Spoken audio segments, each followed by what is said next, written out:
Ready to escape into a world of enchanting pixels? What is it, my peeps? And today we're going to be continuing the Thomas and Friends Big World... Not Big World, my bad. Thomas and Friends Big Book of Engines. I'm so used to saying Big World, Big Adventures. Anyway, when referring to this franchise. Anyways, so yes, we will be starting off with Shane. Good day, mate. Shane is one of the whispering giants of the South Australian Railway, a big, strong engine who was built for passengers and mixed freight work. Shane is a real joker who just wants to have fun. He loves pulling pranks on unsuspecting engines and telling funny stories, even if they're not always true. Sometimes he can take jokes too far, which can land him in trouble. Aubrey and Aiden are his two coaches that go with him everywhere and love nothing better than to have a laugh together. Shane's jokester personality makes him the perfect tour guide to entertain passengers on long tours of the Outback. Shane's fun and carefree ways have made him many friends on his long journey to the Great Railway Show. As Shane says, "I'm Shane the Train, and I'm here to entertain." Love that. His paintwork is, of course, teal green with yellow lining. He's a 28-wheeler steam engine. He's a 28 steam-powered tender engine. Shane pulls mostly passenger trains, but can pull freight trains as well. He's friends with Aubrey, Aiden, Elijah? No. Elijah? I don't know how to pronounce that name, actually. And, of course, Thomas. He loves joking around, but he doesn't like cyclones. Shane's nickname is the Whispering Giant because of the blower assistance his boiler needs to stop steam blowing into the cab, making a whispering sound. Interesting. I guess that's something that Mattel wrote into his basis. That is actually really, really cool. Our next Sodor friend is Sunny. Sunny is a tank engine who unfortunately fell in with the wrong crowd. Two rogue engines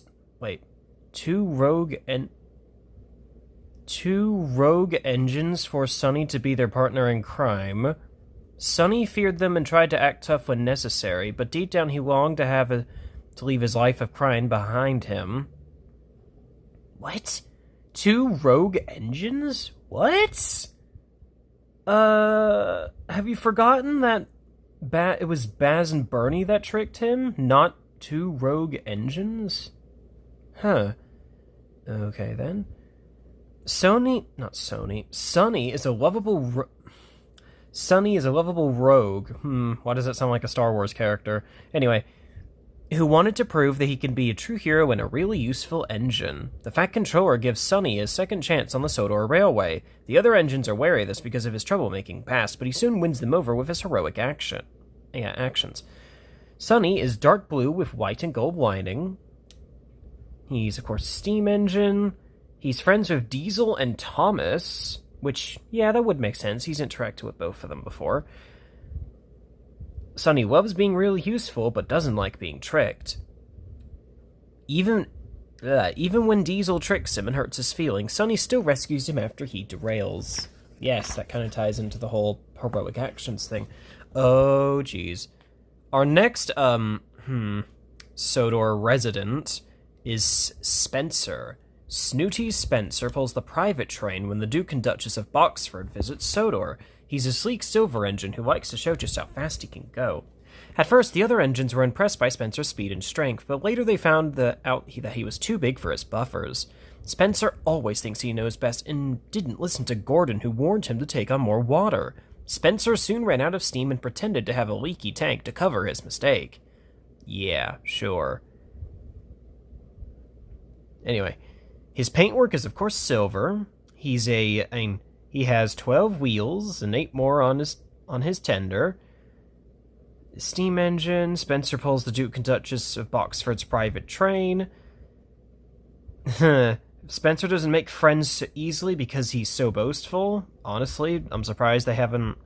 Why didn't Spencer ever interact with James? Because James can be just like that too. Anyway, Spencer loves thundering down the line as fast as he can. Reminds me of a certain hedgehog I know. He doesn't like big engines who are just as fast as he is. Take a closer look at Spencer and you'll see he doesn't have a dome. You're right. Oh, you're right. I guess this might be a reference to the never trust domeless engines thing that was brought up in the classic era, I think, or the railway series / classic era. Anyways, oh geez. Our next vehicle is Stefano, the Super Cruiser. Stefano is an amphibious vehicle, which means he can travel on both land and water. Stefano helps to move large cargo by sea to the ports of Italy. He is big enough to transport engines and other vehicles around the world. He's a bit of a showboat and loves to wow people with his amphibious ability. He is a confident performer who loves to tell stories, but he is not as full of himself as his pompous manner might suggest. Stefano has a larger-than-life, friendly personality. He truly cares about others, despite his enormous size. He is capable of being very gentle. Stefano has all manner of colors. He has a red cab with a black roof, orange hull with black hazard stripes, and a yellow crane. He's a 16-wheeler because of the tank tracks. His jobs consist of, kind of mentioned earlier, but he transports cargo and other vehicles. He's friends of Gino, Lorenzo, and Beppe. That honestly makes sense, though. He loves telling stories. He'd be great friends with Salty, then. And he doesn't like being ignored. Stefano is one of the largest vehicles around. Also, fun fact about Stefano, he does kind of have a realistic basis. I think he's based on a military vehicle that can go, or that is amphibious, I think. So yeah, that's interesting. Our next Sodor friend is Terrence.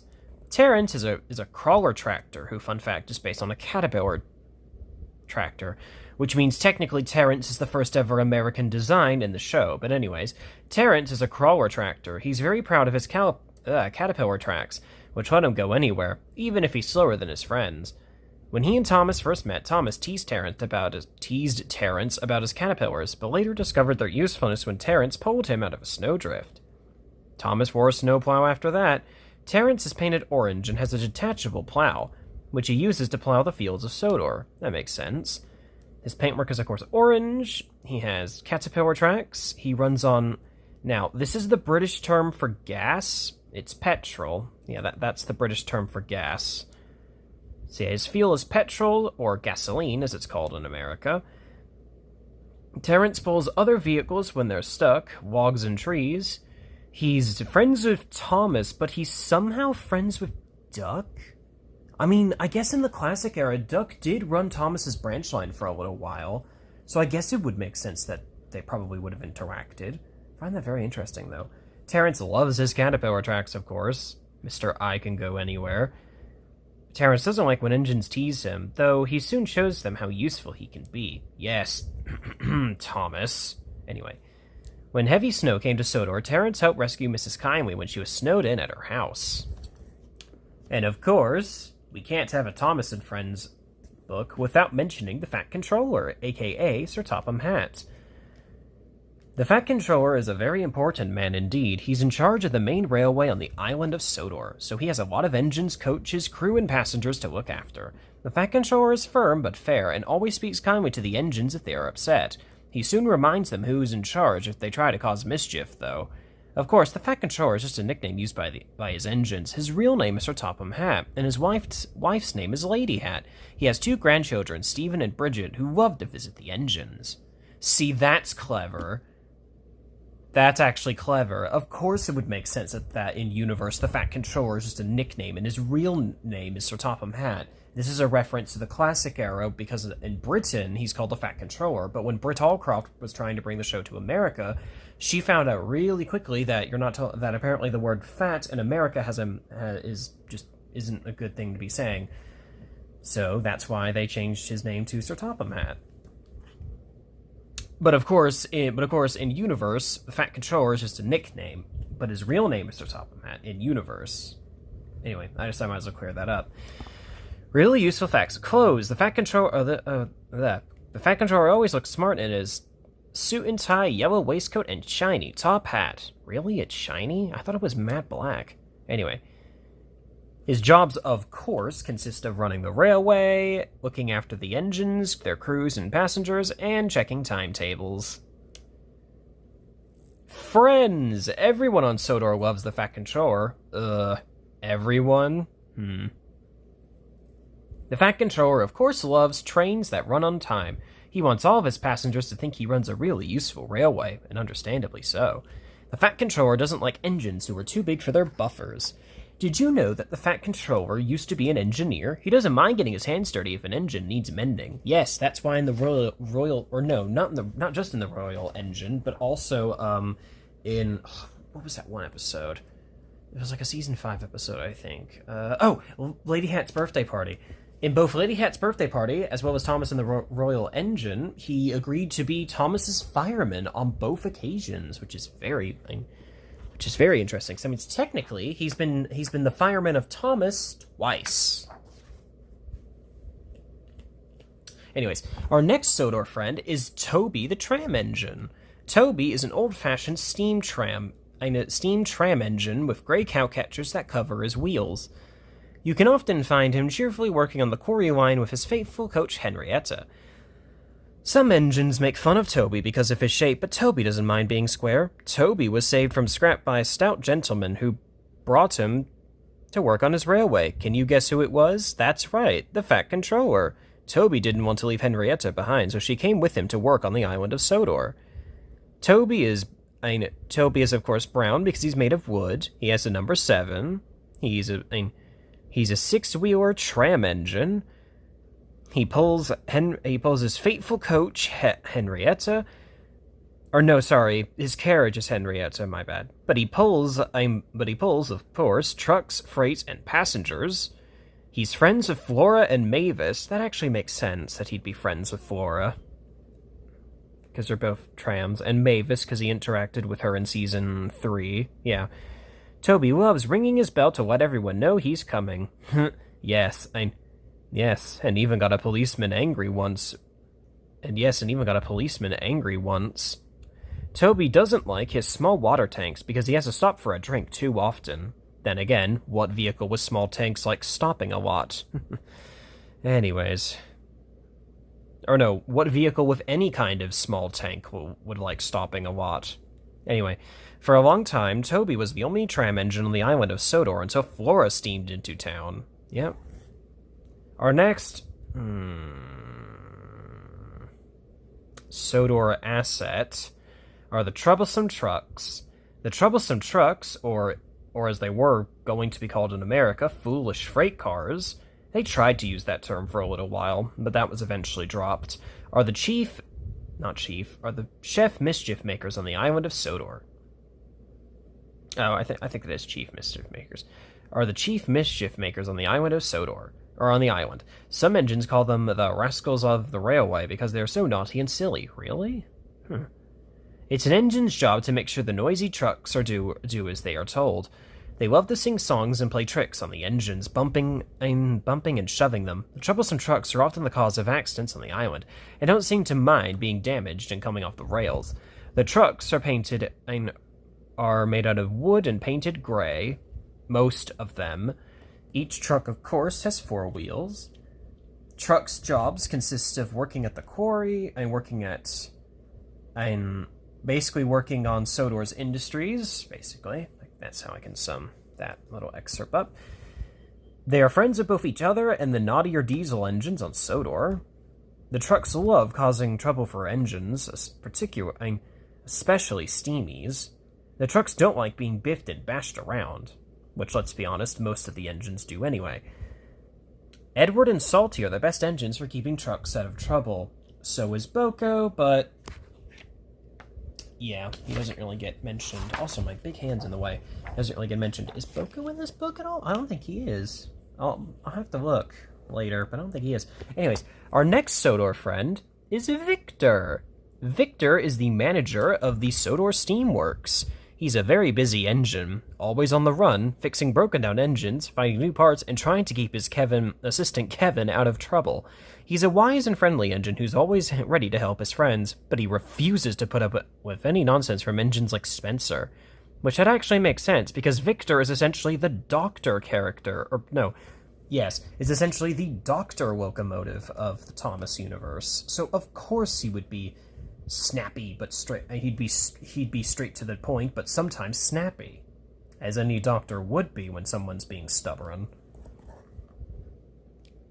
Victor has a heart of gold and a good sense of humor. All the engines know just how useful he is. It is Victor who keeps the island of Sodor steaming along.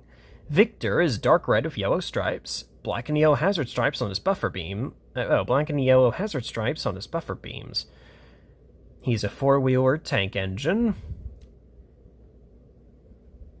He's obviously a doctor locomotive, so basically, yeah, that can sum up that. His friends consist of Kevin, which makes sense. Victor loves being in charge of the Steamworks and mending engines who need his help, and he doesn't like Victor's clumsiness, but still accepts him as a colleague and a friend. But he still accepts him as both a colleague and, most importantly, a friend. Trust me, everyone needs friends nowadays. The side of his cap carries a Sodor Steamworks badge, where Pitt or Victor probably works. Also, fun fact, in Blue Mountain Mystery, Victor was painted yellow, and was the yellow engine that fell into the sea, thanks to a mix of both Luke and Cranky. So yeah, I find it really ironic that Luke is the one that knocked Victor into the sea, when in reality it was technically Cranky's fault. Would have been interesting to see his perspective on things. As Cranky's base is clearly there in the flashback, but anyway. Our next Sodor friend is Whiff. Whiff is a kind-hearted little engine who takes on some of the dirtier jobs on the island. This often involves taking rubbish to the dump. Rubbish being British for the word trash. When Whiff first arrived on Sodor, some of the other engines thought his untidy, grubby appearance to be a great joke, but Whiff soon proved to them that looking splendid is not as important as being a really useful and hard-working engine. If you visit Sodor one day, you will find Whiff shunting trucks at the new recycling plant with his friend Scruff. He's dark green with black and gold boiler bands, is an eight-wheeled steam-powered tank engine. He pulls rubbish/trash as well as recycling trucks. He's friends with Scruff, who is a boxy steam engine, like, Logan. He loves his job and keeping the island tidy, but he doesn't like others making fun of him for looking grubby and dirty. Really? That's interesting, because in the hit era, Emily made fun of him several times, and he just didn't seem to care at all. He's like, he was like, yeah, I know I'm dirty, but I'm not gonna let what you say get to me. This goes to show that some Sodor engines have personalities of steel. How fitting, because all of them are steel, mostly. Most of the locomotives are steel. Most of the Sodor locomotives are steel. Anyways, Whiff has two sets of whistles. Can you point to both sets in the picture? Well, yes, I can, of course. Anyway, Yong Bao. Oh, and finally, Yong Bao. Yong Bao is a kind and faithful tender engine from China who pulls passenger coaches. He used to be dark blue, but was painted bright red to celebrate his bravery after he once cleverly diverted an accident, saving hundreds of passengers. Painted on his tender is a tiger, which shows his strength. With his wonderful decorations awarded for his bravery, Yong Bao took part in the Great Railway Show's Best Decorated Engine Parade. Yong Bao's bravery and strength made him the pride of the Chinese railway. His paintwork is red with yellow lining and a green running board. He's a 20-wheeled steam engine, wow. He's a 20-wheeler steam-powered tender engine. He pulls passenger trains, is friends with Thomas and Nia. That makes sense, because they interacted in Big World Big Adventures. He loves helping others, he interacted with Thomas in The Great Race a little bit, as well as Big World Big Adventures, and he also interacted with Nia, since she was introduced in that movie first, which a lot of people seem to forget that, sometimes. Yong Bao loves helping others, and he doesn't like being teased, which makes sense. Yong Bao's name means brave treasure in Mandarin. Huh. So technically you're saying brave treasure every time you say his name. Cool. Alright, so, since this is a little bit shorter than I intended, here are some nursery rhymes. And I love how they reference Pop Goes the Weasel with Diesel. Of course that makes sense. Shame they couldn't get the actual lyrics that were sung in the original version from the original episode. Since that's what people seem to remember the most. Whoa, okay. Yep, Thomas and his friends. I don't actually see Boko in here. Which is very interesting. Out of all the characters they didn't include, you would think Boko would be in here, but no, he is not. Okay, Sodor's spot. Test your Thomas knowledge by naming out all the engines allowed in this picture. Well, technically he's not an engine, but Birdie's down there. These two aren't engines either, but that's Annie and Clarabelle. Thomas, James, Percy, Charlie, Edward, Emily, Gordon, Henry, and Hero. Oh, I almost forgot. Toby, he's way up there at the left. Almost forgot that. Oh, and there's Sir Topham Hatt's car. Oh, come on, page, turn. There we go. Ooh, Sodor quiz. I could take this. What the heck? That's easy. Number 1 is Stefano. Number 2 is Victor. Number 3 is Flora. Number 4 is Annie and Clarabelle. Number 5 is Tiger for Yong Bao's tender. Number 6 is Sir Topham Hatt, of course. Sir Toffee Head, oh my god. Could you imagine if that was a name? Anyway, number 7 is Hector. Number 8 are Bill and Ben. They are the Clay Pit twins. Number 9 is Beppe for Lorenzo's coach. Number 10 is Cranky. And I'm, of course, a expert engineer, because I got all those right. I am not doing this, obviously. This is the Great Race game, where Thomas and Diesel race, which is kind of like that one episode, oh, what is that one episode like? Don't Go Back from season 12. That's basically what this is. Also, why is Diesel missing wheels here? It's weird. Or no, is that his wheels of it? He's just proportioned very weirdly in this picture, and his buffer beam sticks out, which I don't think it ever did that in the show. Oops. Oh, and of course, goodbye. You have reached the end of your journey. Come back and visit Sodor soon. Alright, and with that out of the way, don't forget to like, comment, and subscribe. Talk to y'all later.